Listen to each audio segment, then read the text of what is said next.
If someone were to murder Alex or murder me, they already murdered themselves in that action.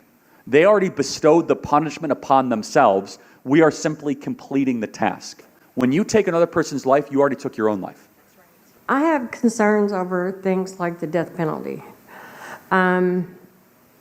Is it? It's one of the 10 Commandments. You said no murder.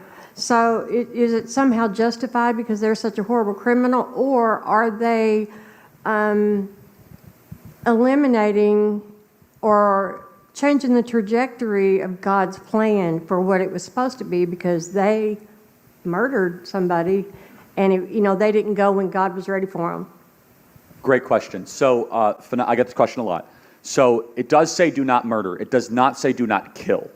So those are two different Hebrew words, right? So to murder is a completely different thing than to kill. For example, you're allowed to kill in self-defense. Somebody comes into your house, you are allowed to take that life if your life is being put into jeopardy.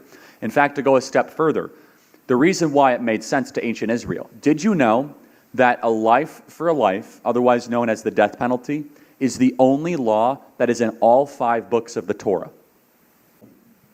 That's God's first moral teaching in the Torah, that it's not to be trivialized. Let me give you another example.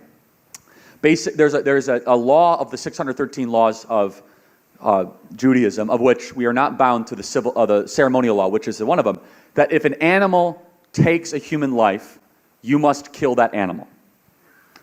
So it's like, okay, that's like, why do that? Well, what are you going to have, oh yeah, that's Lenny, he killed my uncle, and say hi.